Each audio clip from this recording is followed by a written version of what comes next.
Welcome to our first episode of Client Gems, where we're going to give our clients the opportunity to tell us about all the wonderful SMEs that we found in our programs and the manners in which we've unearthed their potential. Today I'm speaking to Nyaniso Khapia from Seriti. Good morning, sir.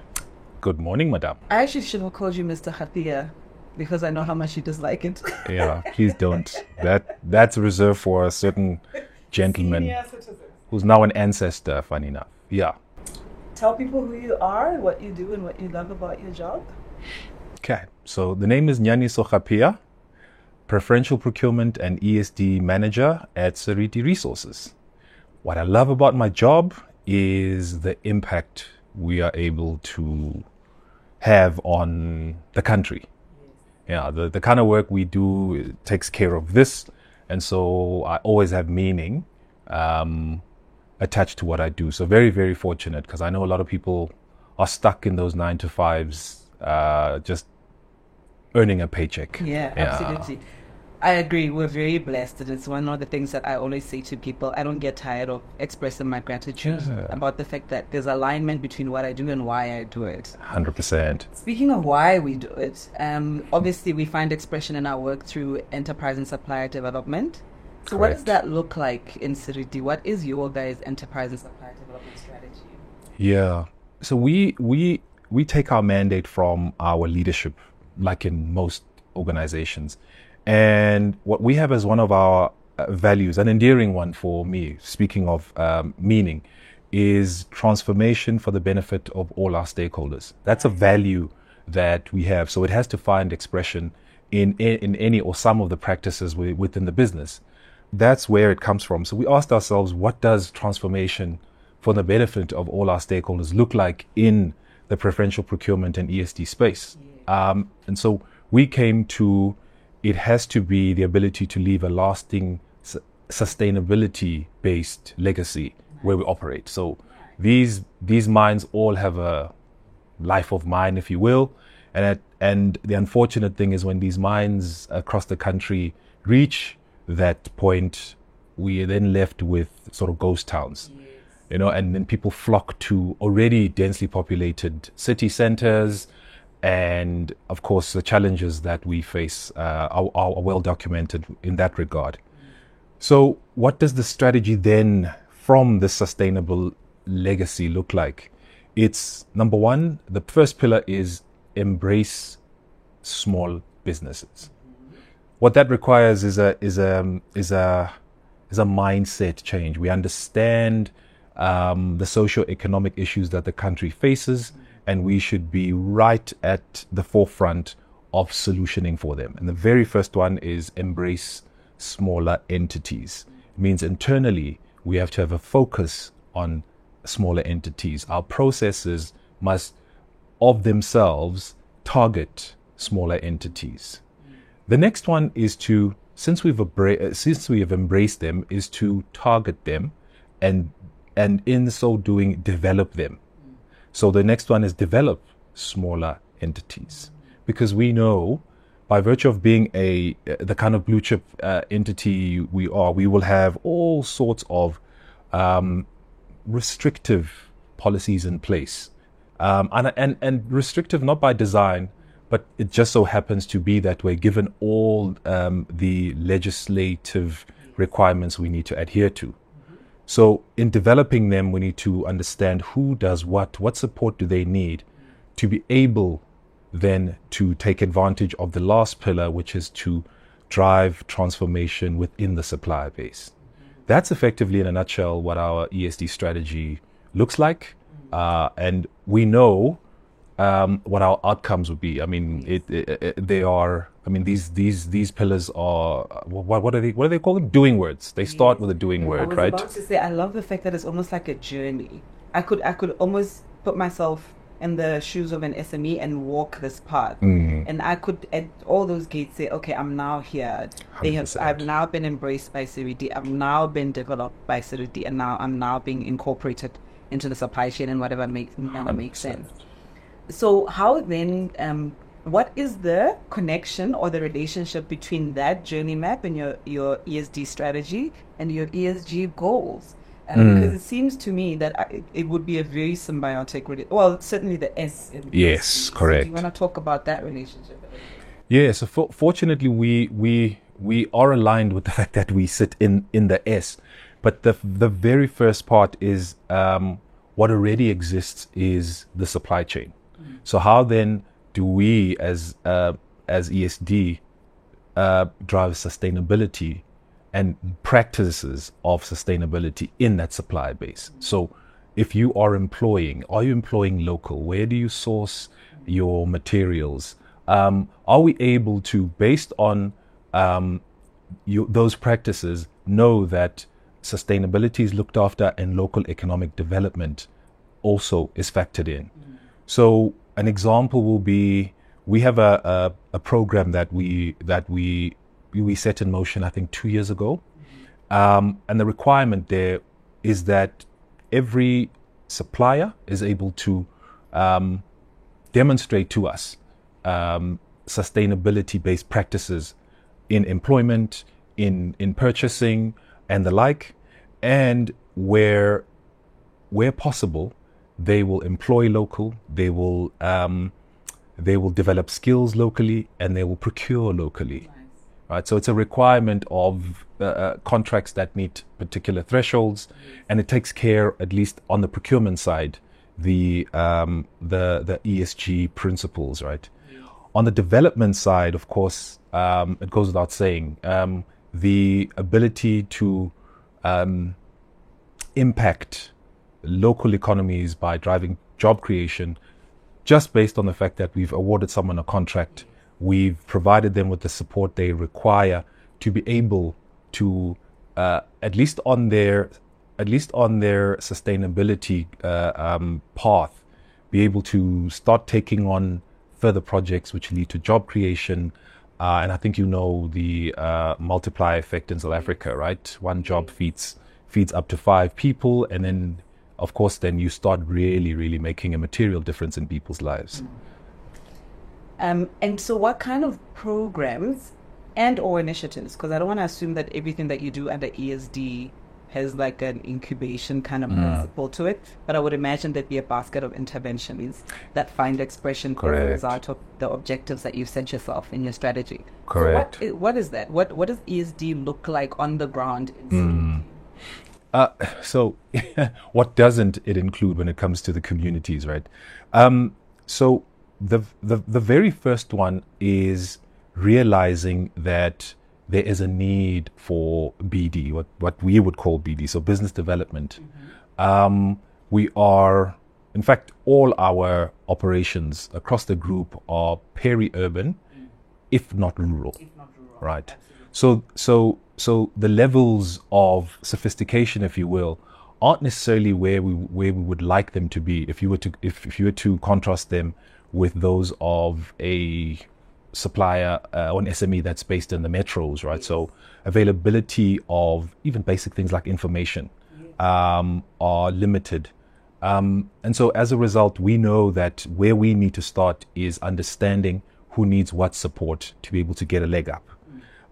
So we run various programs for early stage entrepreneurs all through to growth stage entrepreneurs, where, of course, the thinking is that we need to get them to the point where they're able to knock on our door and at least be able to secure even the smallest opportunity. So that's the first one. Let's call it SME mentorship. The next one is, over the years, we've realized that it's great getting to a point where someone who runs an entity and is local to us is at the point where they know where exactly their business is going, what are the pieces of support that they need to traverse that journey. But sometimes SMEs just need a particular asset now. They get to that point. So we've had rough funding, in place now for the past 2.5 years. And that entailed supporting beneficiaries who graduate from our early stage targeting entities with grants, and then those who are a little bit more along along the line in their entrepreneurial journey with actual loans, so non-interest bearing loans. So funding and SME mentorship have been sort of the bedrock of what the program has been.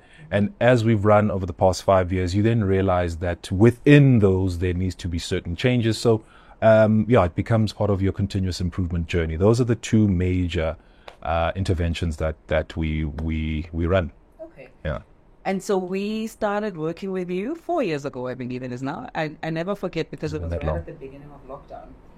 Really? And we had designed the program and it was going to be great. We were going to go to Mpumalanga and everything was going to be face to face. I remember. Do you remember? And then we were locked I remember, yeah. And then it was like, how do you overnight go from like in person to virtual? But we tried it and it worked. And I must say, let me actually open with this. Thank you for trusting us with that, because everything was unknown at that point, even for us, right? And I marvel at the way I think we all just transitioned. It was bumpy, but we transitioned. Yeah. And I'm incredibly impressed with how the SMEs transitioned. So anyway, so 4 years ago we start working with you guys, and our program, as you mentioned, one of the pillars is mentorship, but we introduce, training, back office support, tools and equipment, Sure. because we look at the business holistically on how we enable the entrepreneur and enable the business. And so that's where we started with you. But over the years, of course, we've also had our own learnings. So I almost want to reflect and then kind of talk about it going forward. So if you were to look at what the cohorts that we've had so far look like, what were the key highlights for you? And are there some really great stories that you're like, I could never, ever forget the story because it was so compelling?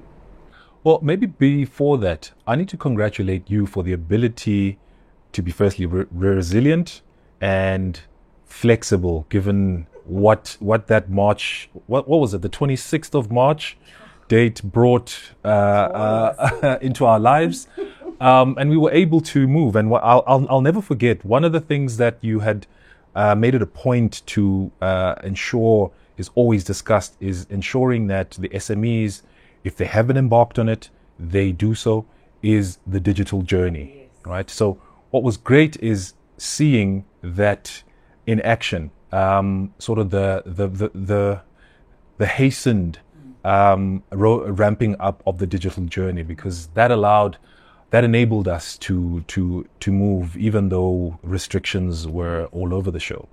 So it was really, really great. But if I look at highlights, there are so many. The one that comes to mind is an entity by the name of Bonutrax. Oh, my favorite. This young man. I remember receiving a phone call from the financial manager at Kriel, so the Kriel Colliery, and she was saying to me that they had someone who had literally knocked on their door saying, I offer these services, waste management, so I'll collect all your waste, but specifically steel and the like. And he had cold called. They had referred him to head office. I had discussions with him, and he was doing this sort of piecemeal all over the place. Fast forward a few months later, he's been able to present to the same financial manager what his offering is, his ability to pay on time, etc. If I look at where we started with this young man, we are now at the point where he is providing these services to the entire group. We were fortunate when we acquired the South 32 assets to then have four further operations that came under the Seriti Resources badging, and he was able to take on that work, and also was able to then secure the necessary funding. He bought, I think, a 40-ton truck, and it was not just that, because there was some crushing equipment that he was able to secure. Yeah, so he's definitely one that we absolutely, very much so. So he's the first one that I always think of. The other one would be a cohort Actually, they're a co-op. Brainwave from our standard operation. Also, very much bootstrapped. You know, they realized as a group of friends that they all have complementary capabilities, but all in the same sector. And then they started providing us with LDV maintenance work. And it got to the point where the scope was taken away from your traditional franchise, whether it be a Ford or a Toyota, given directly to them. They were given space at the operation. I've been running this contract. In fact, the contract ran for 3 years, and which is what we love to see is when we looked at. All right, now it's come to the point where it has to expire. Do we renegotiate with them? Do we go out to market? Are we still happy with both the quality, the service, and the rates? The decision was unanimous. It didn't have to go through me or anyone. That look, we'll renegotiate the contract, and I know that as of last year they were recontracted again. Oh wow! 100%. And can I tell you a quick funny story about Brainwave? Yeah. So our rule is an SME must only benefit from the program once. But of course, we assumed it's a small business. We didn't really have a scenario for a cooperative when when we were defining these rules. And we had them in the third cohort. So one of the gentlemen that was in the cohort now was from Brainwave, but a different gentleman. Okay. And I was very hesitant about bringing him on board because I was like, why didn't your partner just come and teach you guys all this stuff? Yeah. And I never forget what he said at the award ceremony. He said, we have such different strengths. I wanted to learn it firsthand for myself.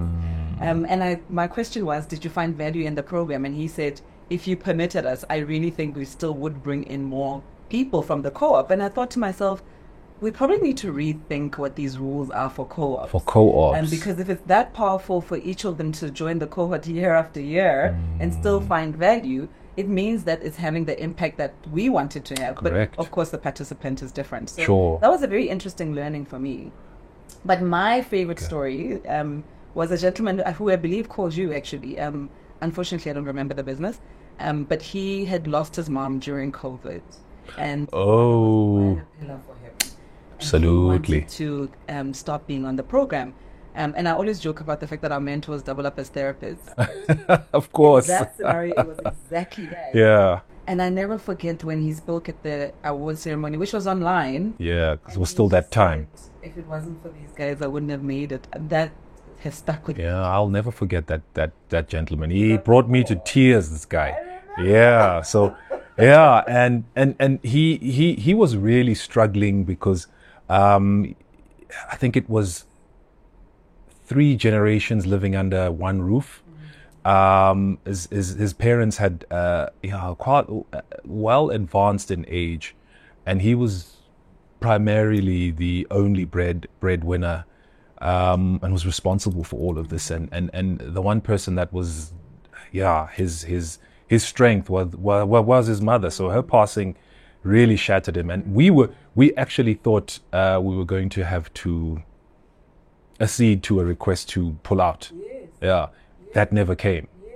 That never came, and instead, he was able to secure work with us in the refurbishment of our walk-in center in Standerton, and has done other odd jobs with regards to supply of office equipment and the like.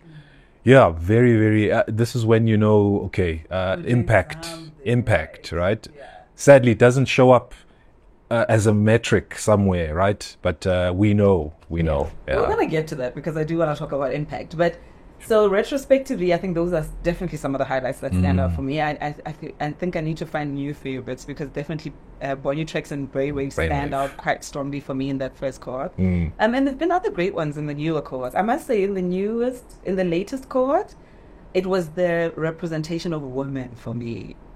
That was a highlight for me. Yeah. And because I find in urban, it's easier to find a lot of women that are interested in being capacitated. Yes. But it's a harder sell in rural and peri-urban. So, the fact that we had the representation of women that we did, I actually think we hit the 50% mark, if not higher. And there was such top performance in the... It generally will be. in the cohorts that we had. But let's talk a little bit about our future plans for the program. We of course, when we started, our hypothesis was very much around let's build sustainable, operationally efficient businesses with prioritizing things like compliance, because it's almost a journey to becoming a vendor. Absolutely. And so a lot of what we put in place was operational excellence no matter what you do. But you would know, because of your value chain, that a lot of the SMEs that you buy from are in some or other technical trades. Exactly. Right? And so you, quote unquote, called us out, or maybe challenged us, is probably the right word, on, the program is great, but we're still not really seeing them master their craft. Yeah. And so we've enhanced the proposition to say we will make them business savvy and technically competent. Absolutely. So do you want to touch on that? Absolutely. So the business savvy is great as foundation, right? It means when an SME finds their way into the supply chain, we don't have to worry about security of supply. They've got those fundamentals in place, and with respect to business savviness. But one of the issues this sector faces is that a lot of these peri-urban and rural-based SMEs will only ever secure a very small piece of the pie, right? So a lot of them will specialize in the ancillary services, or let me say, we will generally appoint those that are in the ancillary services, right there. Then they don't have a track record as strong as our previous suppliers, right? And so as a result, we are to blame for that. The call, the voice of the community was always that we're happy that our brothers and sisters secure these opportunities, but some of us have worked in a mine. Some of us have provided services of a technical nature, core to mining, and we have basically taken those skills and originated a business around them, right? And so we are actually able to provide you those kind of pieces of work. And so we then made it very clear that, number one, we want women. So every cohort has to have a minimum of 60% women, and that we want now the technical side to be a focus. Yeah. So once you are business savvy, we want to make sure that if you're a boiler maker who's employed local boiler makers, that if you need to take them on boiler making courses or anything of that nature, that is available to you as well, right? And so I'm very, very excited about what I think we will see come out of that, especially now that within the business, a lot of the discussions have been about where are these local SMEs that can play in the drilling space, that can play in the core value chain, right? And I think if you were to look at any mine's spend, probably about 80% of it is on core mining related commodities, right? And we don't want local SMEs fighting for that little 20%, right? That's where the main opportunity is.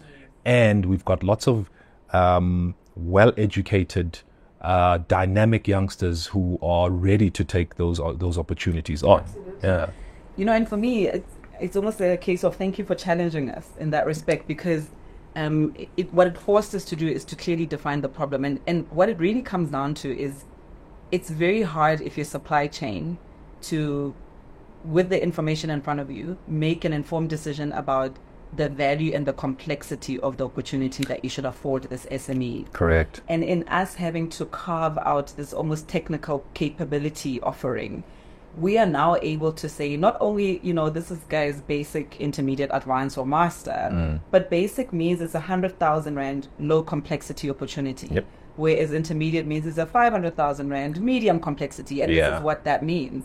And so suddenly, our view is this will actually enable supply chain to unlock opportunities that the hesitation may not have been that I would not like to work with them, but I really don't know what I should be giving them in terms of complexity and amount. So I'm very much looking forward to see where we're going to land with the cohort that's going to be starting with the technical competence. You're going to be very happy because our Apex platform, which approves strategies and awards now has a component where if a supplier is to be recommended for award, that component has been looked at. So with respect to competence on the technical side, do they meet certain criteria? And a lot of those criteria have found themselves into the program. So I'm also extremely excited to look down backwards in a year's time to see who from that cohort has found their way into the larger, more technical commodities. So besides challenging us, one, to bring in more women, which it was daunting, I must tell you, but I'm glad we're getting it right. And then two, to focus on the technical competence. Is there any missing ingredient that you think we need to be, even if it's not immediately, to be paying attention to in the horizon? No, good question. Yeah, good question. I don't know, but something in me just says innovation. You always talk about innovation. Yeah. Yes. I need to, obviously I'd need to, I don't know if I'll articulate it as clearly, but we want businesses that are innovating in their space now, right? It might sound like quite an ask if we've only just started with a technical skills cohort. But if maybe let me put it as an outcome. That's what we want. That's what we want to see as an outcome over the next 2 to 3 years. I guess we'll work backwards on how we get to that. But yeah, we definitely need to see guys that are innovating in their sector, are also very agile. So agility is key for us, especially as a large entity where 15 decisions will impact a single supplier. So yeah, I think innovation specifically, and maybe tied to that is to take the SMEs even further along their digital journey. Mm-hmm.